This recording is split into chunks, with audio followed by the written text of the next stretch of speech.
Ya Nabi salam alaika, ya Rasul salam alaika, ya Habib salam alaika, salawat. Apa saran Ustadz tentang pemuda kuliah ingin menikah namun belum dapat restu dari orang tua?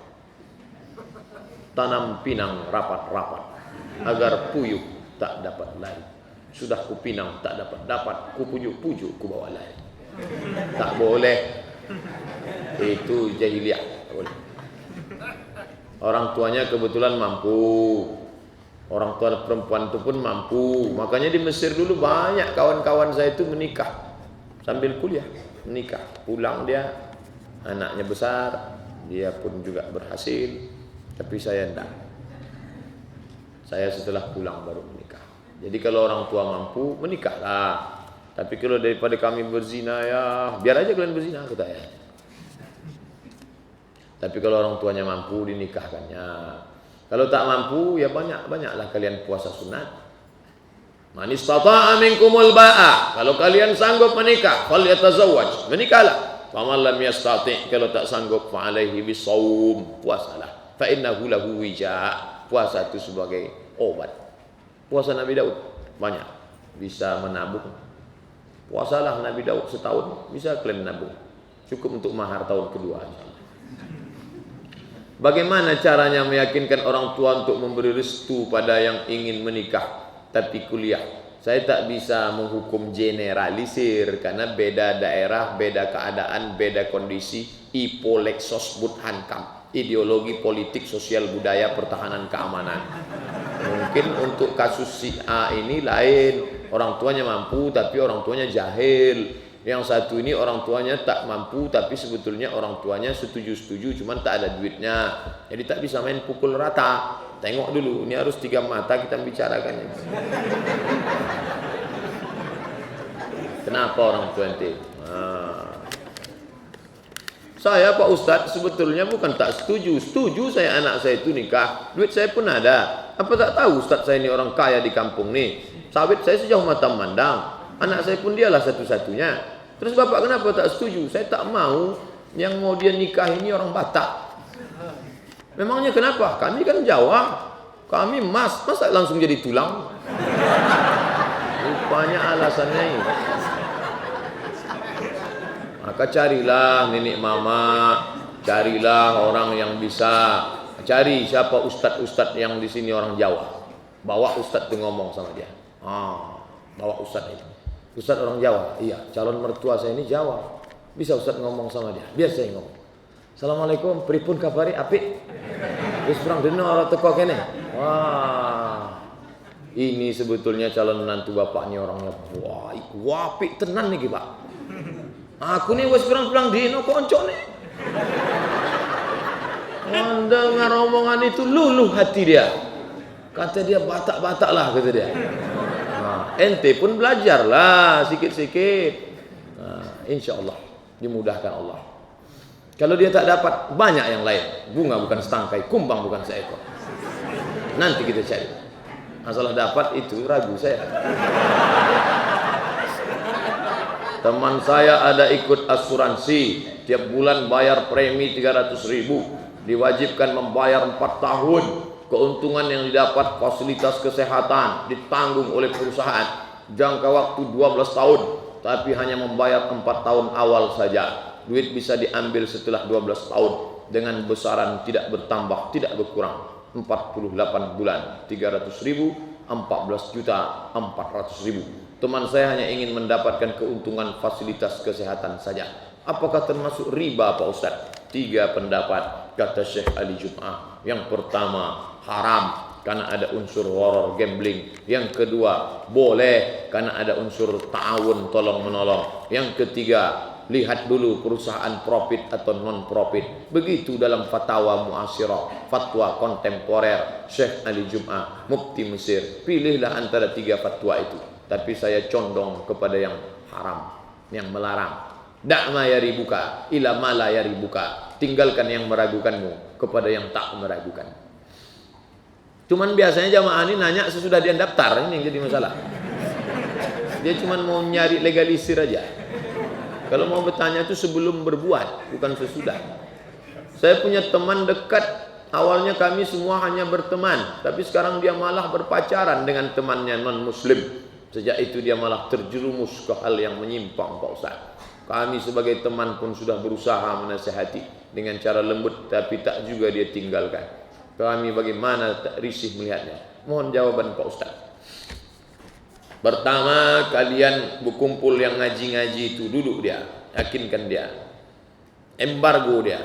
Oh, makin kami tinggalkan makin akrab dia dengan kafir, Pak Ustaz. Dekati lagi, macam main layang-layang. Jangan diulur terlalu jauh, nanti dia tersangkut. Jangan ditarik terlalu dekat sampai dia putus. Oleh sebab itu, berbagai macam cara. Lewat bapaknya, cakap siapa yang dia dengar? Emaknya, lewat emaknya.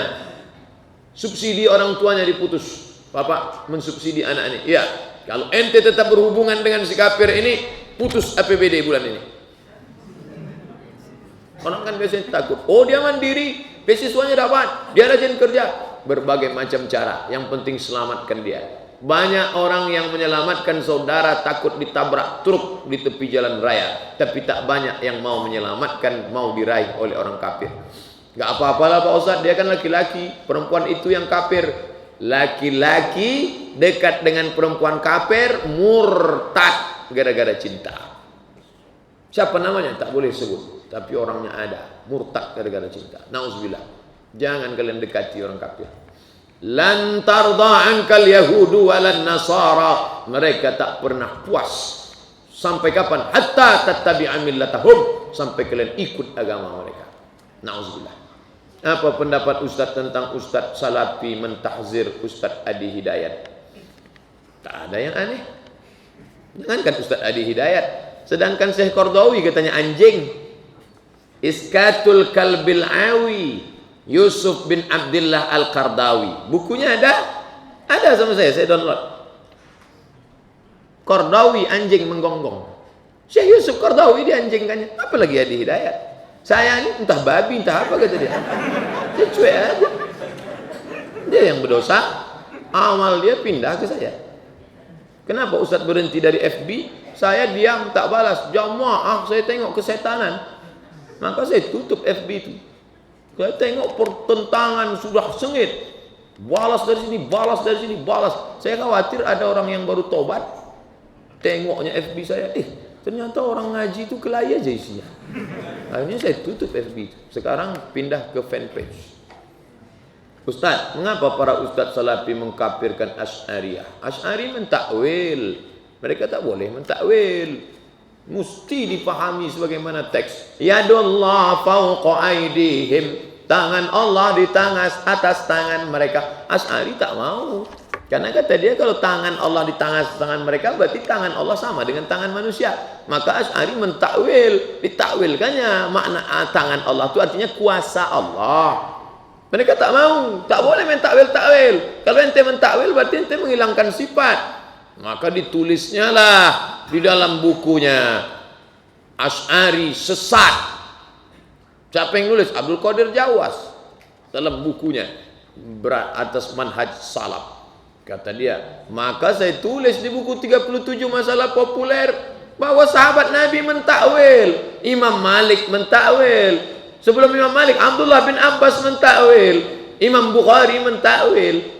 Baca buku 37 masalah populer dalam pembahasan tentang memahami ayat-ayat mutasyabihat. Saya tunjukkan sahabat mentakwil, imam mazhab mentakwil. Takwil bukanlah Asy'ari, tapi Asy'ari merumuskan takwil. Sebelum Asy'ari, takwil sudah ada. Apa betul Imam Asy'ari ini manhajnya sesat sehingga diponis oleh Ustaz Salafi? Cuma pernah saya baca kalau Imam Asy'ari menurut mereka sudah kembali ke manhaj salaf ketika berumur 40 tahun. Ketika berumur 40 tahun dia kembali ke Ahlus Sunnah dari Mu'tazilah. Selama 40 tahun dia Mu'tazilah, dibukanya jubahnya. Sejak hari ini sebagaimana jubahku ini lepas, begitulah aku lepas dari Mu'tazilah. Lalu kemudian dia mentakwil. Jazakallah khair Ustaz. Wa iyyakum. Nanti kalau disebut orang jazakumullah khair, semoga Allah membalasmu kebaikan, balasannya wa iyyakum. Ini enggak, jazakallah.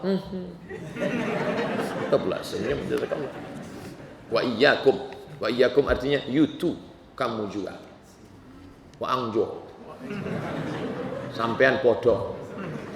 Kalau rumah yang dibeli untuk anaknya tapi nama menantu, apakah wajib dibalik nama istri Pak Ustaz? Rumah itu dibeli mertua. Misalnya saya punya mertua. Mertua saya membelikan rumah untuk anak dia, istri saya. Tapi pinjam nama menantu, pakai nama saya. Apakah wajib dibalik nama istri Pak Ustaz? Pakai nama asli. Karena kalau rumah itu pakai nama si suami, mati nanti si istri. Orang sekarang kan yang ditengok hitam di atas putih. Hitam di atas putih itu, kita kan negara hukum. Iya, hari ini kita aman-aman saja. Habib maka haunamma, boleh jadi banyak dia tak tahu kita. Oleh sebab itu maka dalam Islam surat menyurat. Zaman Nabi tak ada orang pandai menulis. Kutabul wahyi yang menulis wahyu 40 orang. Tapi ayat paling panjang tentang tulis menulis Al-Baqarah 282. Idza tadayantum bidainin, kalau kalian transaksi utang piutang ila ajalin musamma, sampai batas waktu tertentu faktubuh, tulis. Nah, maka jangan lagi pakai pinjam nama. Ini ada orang kaya di Pekanbaru. Ustaz, saya tahu betul itu bapak itu semua hartanya atas nama bininya. Satu-satunya yang atas nama dia Vespa buruknya tahun 70 itu.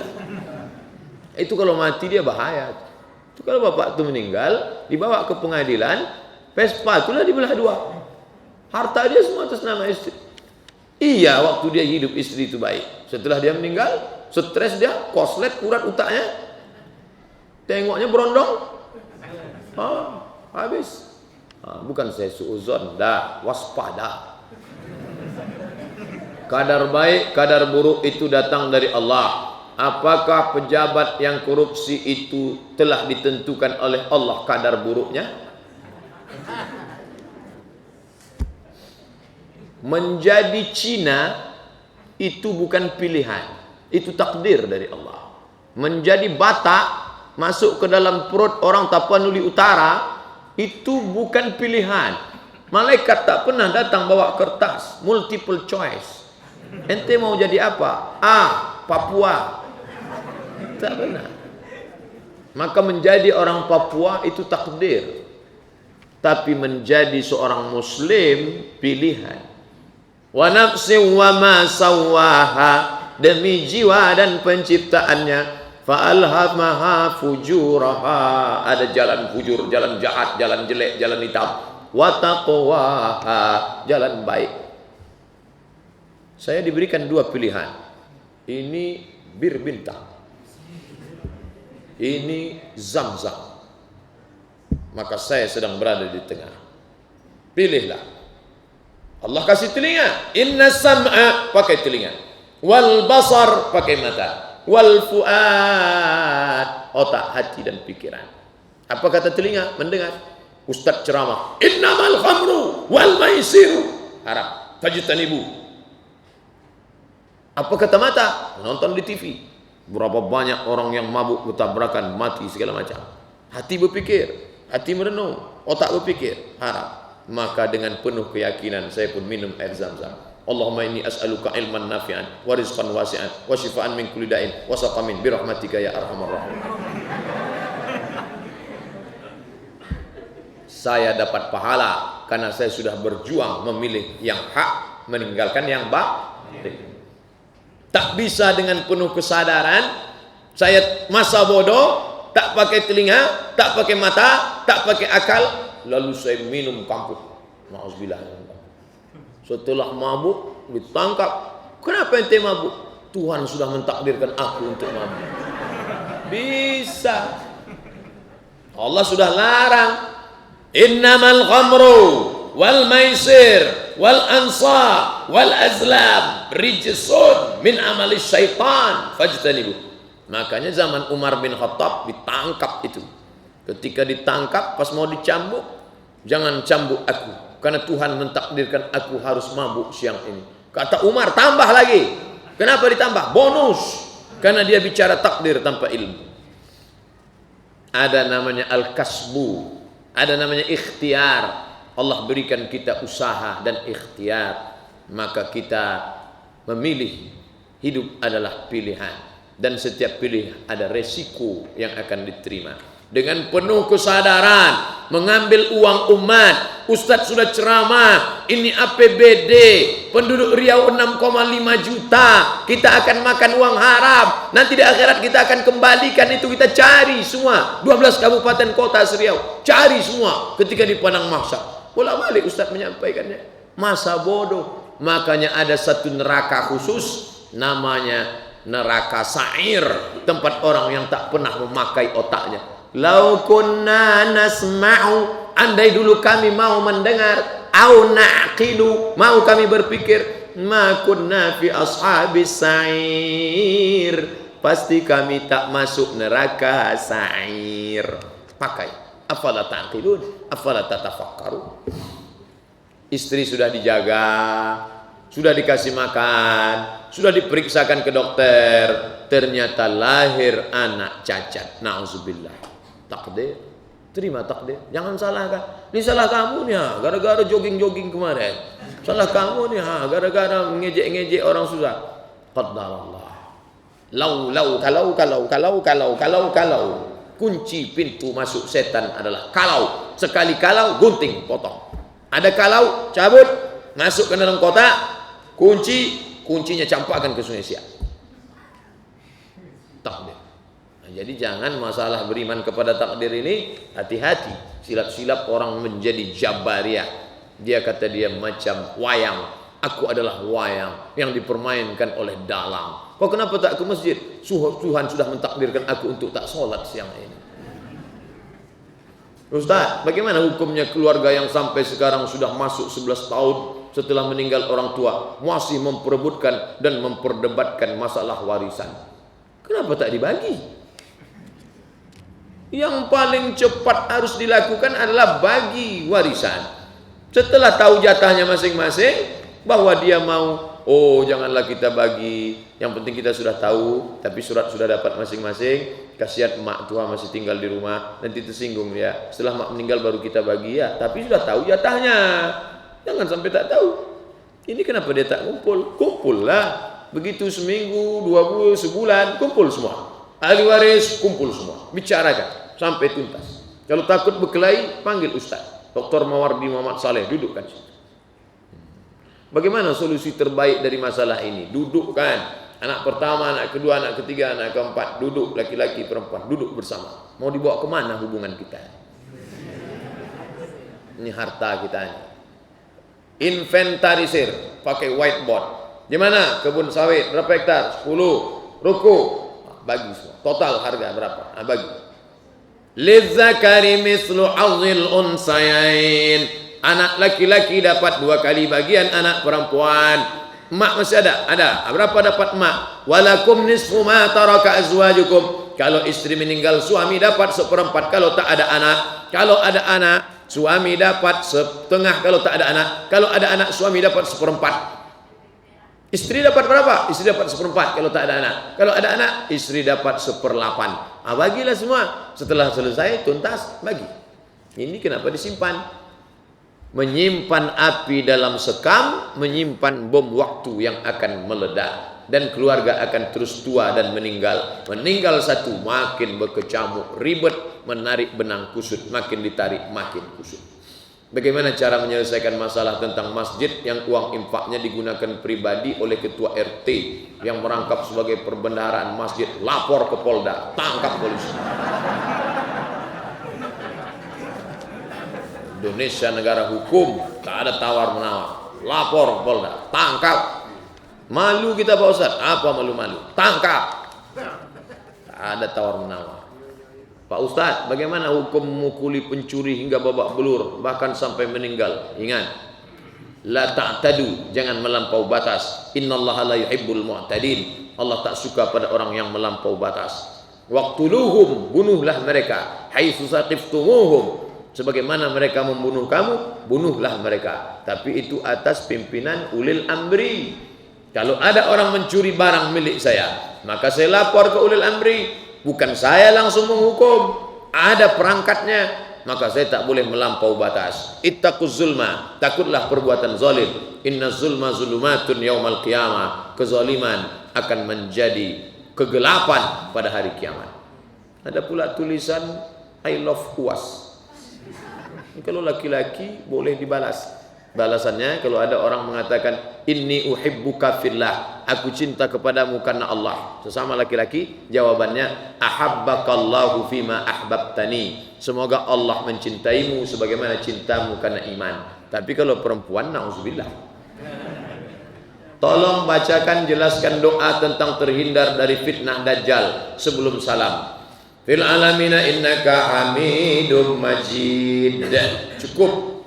Tapi yang paling bagus tambah. Allahumma inni a'udzubika min azabi jahannam. Allahumma ighfir li ma qaddamtu wa ma akhartu wa ma asraftu wa ma a'lantu wa ma asraftu wa ma anta a'lamu bihi minni antal muqaddimu wa antal muakhiru. La ilaha illa anta subhanaka inni kuntu minaz zalimin. Sebelum salam tambah 4. Allahumma inni a'udzubika min azabi jahannam wa min azabil qabri wa min fitnatil mahya wal mamat wa min syarri fitnatil masiihid dajjal.